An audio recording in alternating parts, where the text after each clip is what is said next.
आज की इस कार्यक्रम में उपस्थित सभी भाई बहनों को मैं दिल से स्वागत करता हूं।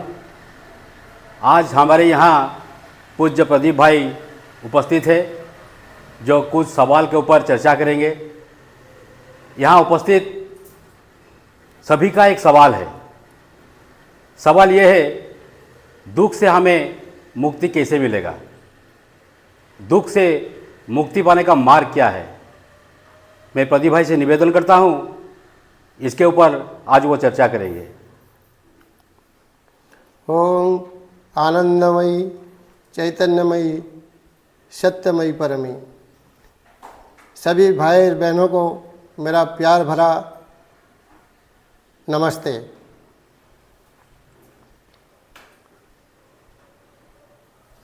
सब रोज मौसम बदलते रहे हैं, सब रोज मौसम बदलते रहे हैं, नए गम पुरानों में ढलते रहे हैं, नए गम पुरानों में ढलते रहे हैं। मोहब्बत वफा दोस्ती इनकलाब, मोहब्बत वफा दोस्ती इनकलाब खिलौना बना के बहलते रहे हैं, खिलौना बना के बहलते रहे हैं। सब रोज़ मौसम बदलते रहे हैं, नए गम पुरानों में ढलते रहे हैं। सच में गम का भीड़ लग गया है। जीवन में एक गम ख़त्म नहीं हुआ, दूसरा गम चले आता है। गम का बोझ हो गया है। ऐसा होता है ना अक्सर। तो मान लो गम का ट्रैफिक जाम हो गया है, आलम बदल गया है, चारों तरफ सन्नाटा है, अंधेरा मालूम हो रहा है, धुआं धुआं है मौसम, रास्ता ठीक से दिखाई नहीं दे रहा है। जाऊं तो कहाँ जाऊं, सारे ज़िंदगी गम में हम डूब गए हैं। रास्ता और मंजिल साफ नहीं दिखाई दे रहा है। किसको गम नहीं है? बताए तो सही, आपका गम है कि नहीं? ऑनेस्टली आप बताइए, आपका दुख है कि नहीं? सबका दुख होगा, थोड़ा बहुत होगा, किसका ज़्यादा होगा, किसका कम होगा, लेकिन होगा तो ज़रूर। चाहे अमीर हो चाहे गरीब हो, आम आदमी हो ना क्यों, चाहे सेलिब्रिटी हो, करोड़पति हो, इंडस्ट्रियलिस्ट हो, किसान हो, सबका दुख है। कुछ ना कुछ तो दुख है। आप सोच रहे हैं कि दुख का इलाज सुख हो सकता है। किसी को अगर सुख मिल जाएगा तो दुख का इलाज हो जाएगा, दुख खत्म हो जाएगा। ऐसा गलत है। दुख कभी खत्म नहीं होता सुख से। नहीं तो आदमी तो बहुत सुखी है, आपको दिखता है सुखी, लेकिन दुख नहीं है दरअसल में। आप सोच रहे हैं सेलिब्रिटी, उनका तो नाम शोहरत सब कुछ है, फिर भी वो खुशी नहीं है। आप अगर तहकीकात करेंगे कि सारे दुनिया में जितने सेलिब्रिटी है उनका जीवन पर, तो आपको ये बात पता लगेगा, आप समझ नहीं पाओगे कि इसका ज़िंदगी कैसे दुख में जीता है। डिप्रेशन में वो जीते हैं। बहुत कुछ सेलिब्रिटी है वो डिप्रेशन में जीते हैं, कभी कभी सुसाइड का रास्ता में आजमा लेते हैं।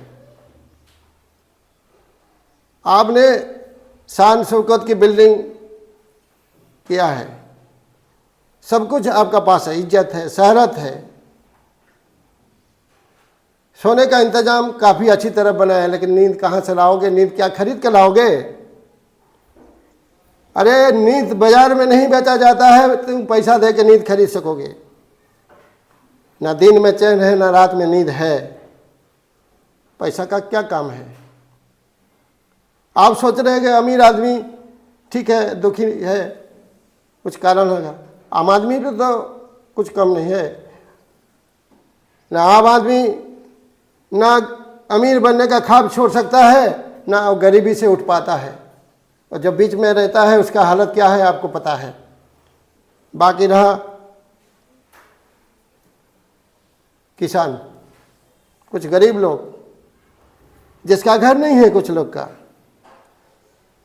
फुटपाथ में सोते हैं। इसका ज़िंदगी में आप सोच रहे हैं गरीब आदमी है, देखो कितना प्लेटफॉर्म में सो गया है, रास्ते में सो गया है, लेकिन उनका मन में भी दुख है। उनका मन में भी दुख है। किसी न्यूज़पेपर में आपने कभी सुने होंगे जरूर कि किसी किसान ने बैंक का कर्जा ना देने पाने का कारण खुदकुशी कर लिया। कौन सा बड़ा बात कर लिया उन्होंने? अच्छा क्या हम उसको मसीहा बनाएंगे? उसने गलत कर दिया, उसने सुसाइड का रास्ता आजमा लिया। ये कौन सा तरीका है? तो खुशी कौन है? खुशी तो आप सोचे हैं कि सन्यासी खुशी होगी, साधु सन्यासी खुशी होंगे। इनका मन में भी दुख है। मैं पूरा दावे के साथ कह सकता हूँ, कोई भी सन्यासी दुख से अछूत नहीं है। हाँ, ये बात है जो आध्यात्मिक रास्ते में जाता है उसका दुख का मात्रा कम हो सकता है। डिजायर कम है तो दुख होना तो स्वाभाविक हो जाएगा, लेकिन थोड़ा बहुत को सभी का जिंदगी में दुख है। ये बात हमको सबको पता है। बाकी रहा सब कुछ मिलने के बाद भी हम दुखी क्यों हैं? तो जॉर्ज बर्नार्ड शॉ कहते हैं, there are two tragedy of life, one is not to get what you desire, other is to get what you desire. इसका मतलब है आपका कोई डिजायर है, आपको नहीं मिल पा रहा है, इसके कारण आप दुखी है। लेकिन आपको मिल गया अभी तो भी आप दुखी है, जो मिल गया वो भी इसीलिए भी दुखी है। बात क्या समझ में नहीं है? आपका डिजायर है तो डिजायर फुल होने के बाद तो आप खुशी हो जाना चाहिए। आपको मैं एक उदाहरण इसके बारे में दे रहा हूँ। मान लीजिए कोई नौजवान नौकरी ढूंढ रहा है, मिला नहीं, तो वो क्या सोचता है, कम से कम प्राइवेट जॉब में तो मिल जाना चाहिए। प्राइवेट जॉब में मिल गया तो खुशी होना चाहिए। अरे गवर्नमेंट जॉब में नहीं हुआ तो प्राइवेट जॉब में तो मिल गया ना, तुमको तो जॉब मिल गया, खुशी होना चाहिए। नहीं, उसमें भी तुम असंतोष हो, नहीं हमको गवर्नमेंट जॉब चाहिए। ठीक है, तुम्हारा नसीब है, तुमको गवर्नमेंट जॉब भी मिल गया, इसके बावजूद भी आप खुशी नहीं है। आप समझ लिया कि आप यहाँ पर बहुत प्रेशर है, काम को झेलना पड़ता है, परिवार को हम समय नहीं दे पा रहे हैं, तो ये भी ठीक नहीं है। तो आप खुशी कैसे महसूस करेंगे? आपने शादी के लिए सोचा था, शादी करने के लिए एक लड़की के आपसे प्यार हुआ, एक लड़की के बीच प्यार हुआ और तय हुआ कि शादी हो जाएगा, लेकिन घर से परिवार के ओर से नाराज़गी जाहिर हुआ तो बात लटक गया। तो इसमें दोनों का दुख है। शादी नहीं हुआ तो दोनों का दुख हो रहा है, लेकिन बाद में आखिरी में दोनों परिवार के बीच सहमत होगी, रजामंदी होगी, उसके बाद शादी हुआ तो खुश होना चाहिए। फिर भी दुखी क्यों?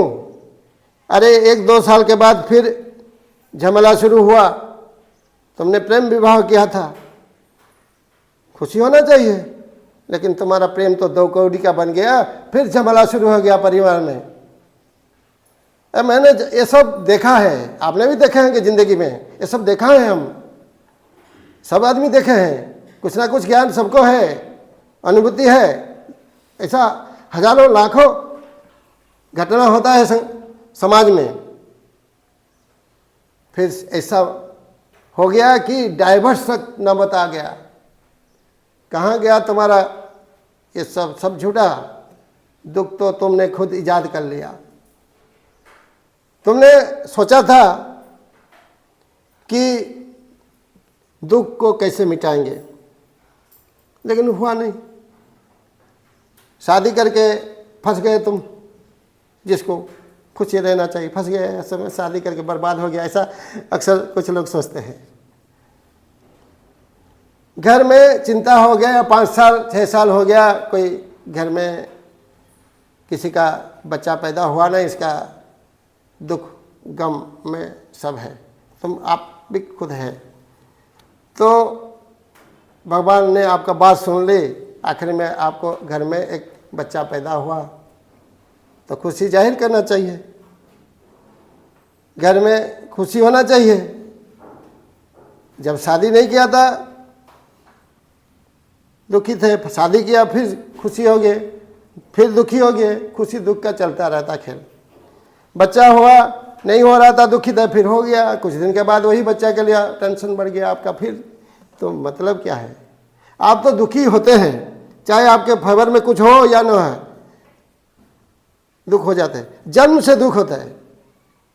आपका जन्म में जब बच्चा पैदा होता है ना, माँ के कोख से हंसना शुरू नहीं करता है, रोना शुरू करता है। घर में चिराग आ जाने की खुशी में मिठाइयाँ परोसा जाता है। देखो, एक तरफ खुशी है तो दूसरा तरफ बच्चा रोता है। इसका मतलब क्या, क्या राज है बात? ये तो ही संसार है, खुशी और दुख का सम्मिश्रण है। जब वही बच्चा जब बड़ा हो जाता है और मौत के करीब पहुंचता है, मौत उसका दरवाज़ा पर दस्तक दे देता है, आखिरी लम्हे में क्या होता है, उसको ना दुख होता है ना सुख होता है, ना कोई मन में विचार आता है।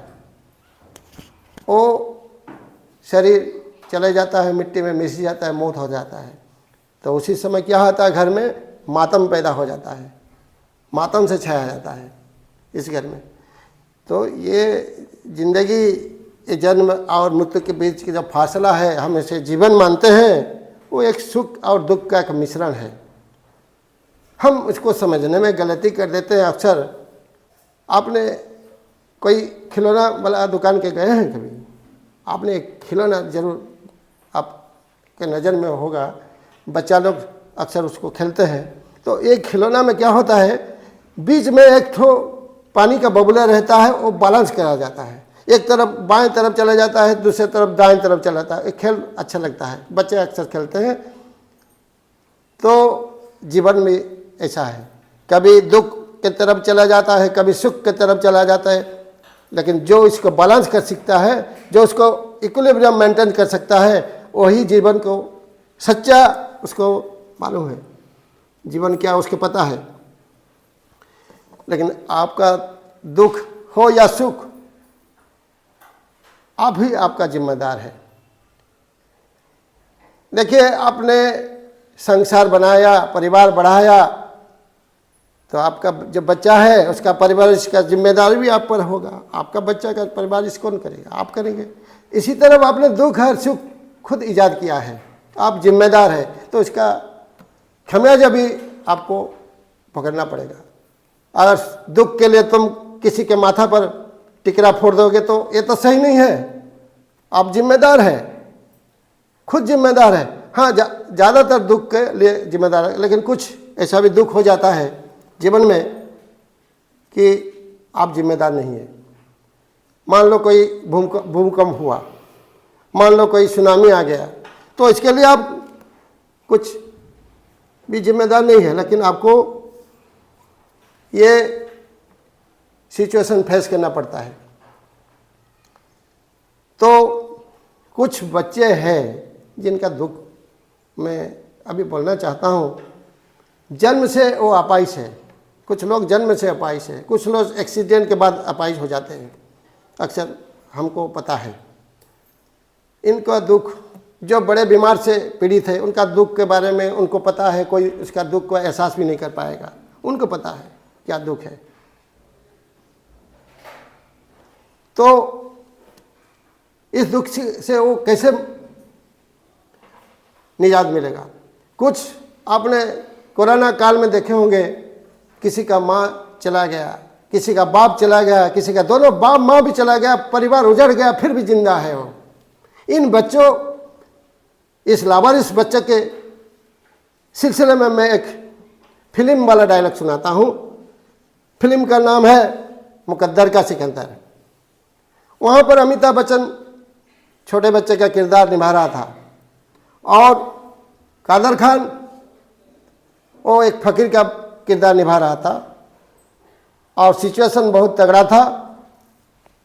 वहाँ पर क्या हुआ, एक कब्रिस्तान का सीन था और दोनों बच्चे बीच में, एक कब्रिस्तान के बीच में एक कब्र पर रो रहे थे भाई बहन। तो उसी दरमियान फ़कीर ने उनसे पूछा, बच्चों आप किसके कब्र पर रह रहे हैं? तो उत्तर मिला, हमारे माँ मर गई। तो उस फ़कीर ने क्या जवाब दिया, आप थोड़ा गौर से सुनिए। ये दिल को छू देने वाला संदेश है।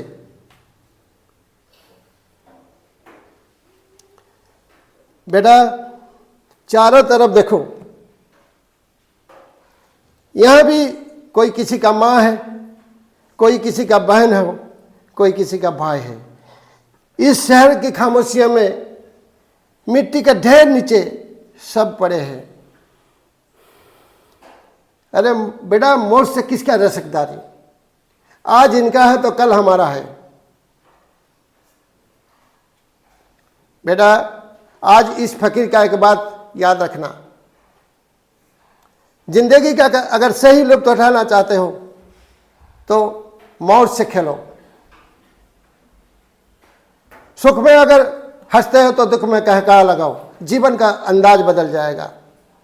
बेटा जिंदा है वो लोग जब मौत से टकराते हैं, मुर्दों से बदतर है लोग जब मौत से घबराते हैं। सुख को ठक्कर मार, दुख को अपना लो। अरे सुख तो बेवफा की तरफ चंद दिनों के लिए आता है और चले जाता है, लेकिन दुख तो अपना साथी है। पहुँच लो आंसू, पहुँच लो आंसू, दुख को अपना लो। अरे एक दिन तकदीर तेरे कदमों में होगा, तुम मुकद्दर का बादशाह बनेगा। हंस बेटा हंस। ये संदेश इस बच्चे के लिए नहीं था, सारे दुनिया में जितना लावारिस बच्चे हैं जो जिंदगी का वो जो दर्द में जी रहे हैं, इनका जो सितम का कहानी बड़े लंबे चौड़ा है, इनसे हवा देने वाला ये प्रेरणादायी मालूम हुआ, तो मैं इसलिए वहाँ पर लाया ये बात। लेकिन सिर्फ बच्चों के लिए नहीं है, ये सभी के लिए ज़रूरी है। मैं आज इस संदर्भ में मेरे जीवन में कुछ अनुभूति है, मैं उसका पर्दाफाश आज करना चाहता हूँ। मुझे जितना तजुर्बा है स्कूल में शिक्षकता में, मैं इसे 2 घटना, 2 नज़ीर आज तक मेरे जहन में जिंदा है। और बात क्या है, एक लड़की क्लास 9 में पढ़ रही थी। वो बहुत दिनों से मैं नोटिस किया था कि वो कोई ना किताब लाता था, ना कोई कॉपी ला कर आता था। तो मैं उससे बोला कि क्यों तुम कॉपी नहीं ला रहे हो, किताब भी नहीं ला रहे हो, बात क्या है? एक दिन मेरे को थोड़ा बहुत गुस्सा हुआ, क्यों वो ऐसा किया। मैंने उसको खड़ा कर दिया कुछ समय, मान लीजिए 5 मिनट में। उसी समय बोला कि कम से कम एक काम करना, तुम्हारा पिताश्री को कल बुला देना, मैं थोड़ा बात करूँगा तुम्हारे बारे में। तो उसने क्या उत्तर दिया आप सुनिए। बोला मेरा पिता नहीं है, मेरा बाप नहीं है। मैंने बोला क्या हुआ? मेरा बाप चले गया है, उनका मौत हो गई। फिर बोला ठीक है, माँ से बात कर लेना, बोलना कि टीचर बोल रहे थे कुछ किताब चाहिए और कुछ कॉपी भी चाहिए, बहुत दिन हो गया है तुम उसको लाने का, माँ से बात करा लेना। बोला मेरे माँ भी नहीं है। ये बात सुनकर मुझ पर बड़ा हादसा जैसा हम महसूस किया। मेरे पैरों के नीचे जमीन हिल गया। मैं समझ नहीं पाया। उस दिन एक टीचर हार गया बच्चा से, एक स्टूडेंट से हार गया। मैं अपना सिर झुका दिया। और एक किस्सा मैं सुनाऊंगा, किस्सा तो नहीं, मैं ऐसे नज़ीर क्लास 10 का एक लड़की, आदिवासी लड़की था, क्लास में बेहतर पोजीशन था, दूसरे स्टूडेंट से मुकाबले से वो थोड़ा बहुत अच्छा था, आदिवासी था। अब मेरा स्कूल तो मैं जहाँ पर नौकरी करता हूँ वो ST/SC डोमिनेटेड स्कूल है। तो वो लड़की 15 दिन से ज़्यादा स्कूल नहीं आ रहा था। तो जब वो इतना दिन से चुप रहा, स्कूल नहीं आ रहा था, तो मुझे शक हुआ। मैं दूसरे स्टूडेंट से पूछा क्यों वो आ नहीं रहे, क्या हुआ? वो सवाल अच्छा देता था, तो इसीलिए मेरे को शक हुआ। 15-17 दिन के बाद वो लड़की स्कूल आई, तो मैं उसको तुरंत पूछा क्या हुआ, किस लिए तुम आई नहीं स्कूल इतने दिन से? क्या मैं तुम्हारे लिए कितना आगे बढ़ चुका हूँ, मैं फिर लौटूंगा क्या? इतना पढ़ाई बर्बाद कर दिया तुमने। तो उसने क्या उत्तर दिया सुनिए।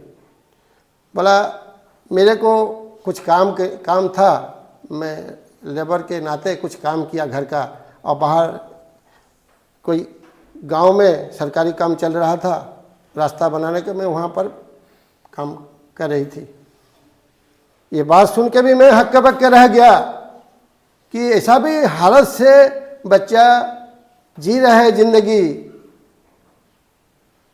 दुनिया कैसा है आप जरा सोचिए। और लेकिन क्या हमारा जिंदगी में दुख है, और दुख के अलावा कोई सुख क्या नसीब नहीं होगा? बोलिए तो सुख मिलेगा कि नहीं?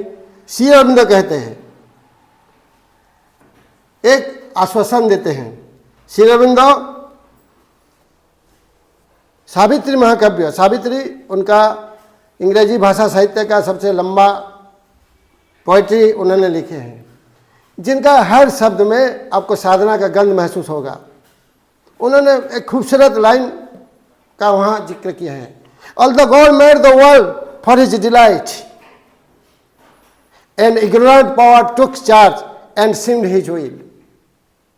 खूबसूरत लाइन है, जरा गौर से सुनिए कि ये भगवान ये दुनिया को बनाया है दुख के लिए नहीं, दुख के लिए बना है, दुख के लिए कभी नहीं बनाया है भगवान।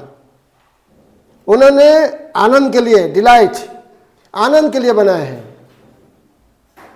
An ignorant power took charge, कोई अज्ञान का शक्ति उसने हावी हो गया है संसार में, और ऐसा लगता है उसका जो डिजायर है वो फुलफिल कर, उसका विल के फुलफिल हो रहा है, ऐसा लगता है। अज्ञान अंधकार से हम इसीलिए डूब रहे हैं, यही श्री अरविंद बताए हैं। फिर कहते हैं एक लाइन में श्री अरविंद सावित्री महाकाव्य में, yet for Joy not for सरो द अर्थ वाज मेड। दुख के लिए पृथ्वी पैदा नहीं हुआ है, बनाया नहीं गया है। सरो इन सफरिंग के लिए दुनिया नहीं है, ये पृथ्वी इसलिए बनाया नहीं गया है। परवरदिगार ने इसको बनाया है, इसीलिए बनाया गया है कि आनंद के लिए, आनंद प्राप्ति के लिए। लेकिन क्या आनंद नसीब हो रहा है आपको? क्यों नहीं हो रहा है? कुछ असुर शक्ति है जिसके कारण उसमें बाधाएं कर रहे हैं। और एक बात देखिए, सब कुछ तो अच्छे के लिए होता है, लेकिन आप उसको अगर सही इस्तेमाल नहीं करें, ऊर्जा का सही इस्तेमाल नहीं करें, इसके जिम्मेदार आप हैं। बात जरा गौर से सुनिए, मैं बार बार बता रहा हूं कि उसका जिम्मेदारी कौन है। आपका पास ऊर्जा है, अगर आप इसको सही इस्तेमाल कर सकेंगे तो मानवता के लिए लाभदायक होगा। अगर सही इस्तेमाल नहीं करोगे तो वो तो बर्बाद हो जाएगा। मिसाल की तरह आप देखेंगे न्यूक्लियर एनर्जी, वो अगर सही इस्तेमाल किया जाएगा तो क्या होगा? न्यूक्लियर एनर्जी को कंट्रोल रिएक्शन हो जाएगा, कंट्रोल चेन रिएक्शन होगा। उसका सही इस्तेमाल किया जाएगा, कंट्रोल कर दिया जाएगा तो वो क्या होगा? कंट्रोल चेन रिएक्शन होगा, और ऊर्जा से उसी ऊर्जा से आप संसार का कल्याण कर सकते हैं। और क्या होता है? इसी ऊर्जा का अगर सही इस्तेमाल आप नहीं कर पाएंगे तो वो अनकंट्रोल चेन रिएक्शन हो जाएगा। नतीजे में क्या होगा? पूरा दुनिया भी खत्म हो जाएगा, बर्बादी के कर चले जाएगा। तो इसीलिए जिम्मेदार कौन है? आप जिम्मेदार है। आपके अंदर पशु प्रवृत्ति है और आपका असुर प्रवृत्ति भी है। अगर इसको इस्तेमाल किया तो उसका तो बर्बादी होना लाजमी। छुरी किस लिए बनाया गया है? छुरी इसलिए बनाया गया ना सब्जी काटने के लिए। छुरी इसलिए बनाया गया है कि किसी डॉक्टर के हाथ लग जाएगा तो किसी पेशेंट का वो ऑपरेशन करके इलाज कर सकता है। लेकिन इसी छुरी का अगर किसी डकैत के हाथ में दे दिया जाए, किसी मर्डरर के हाथ में दे दिया जाएगा तो क्या करेगा, क्या हश्र होगा, आप जरा अनुमान लगाइए। तो इसीलिए हमारे दुख के कारण हम खुद हैं, सरो एंड सफरिंग के कारण हम हैं, इसके लिए और कोई दूसरा है। तो बात आपने जो पूछा है, बढ़िया सा सवाल आपने किया है। सरो एंड सफरिंग के जिम्मेदार क्या है आपको तो पता है, लेकिन उसको कैसे हम उससे निजात मिलेगा, दुख से मुक्ति कैसे मिलेगा, उसका उपाय क्या है। जरा सोचिए कि दुख से मुक्ति मिलने का क्या उपाय हो सकता है।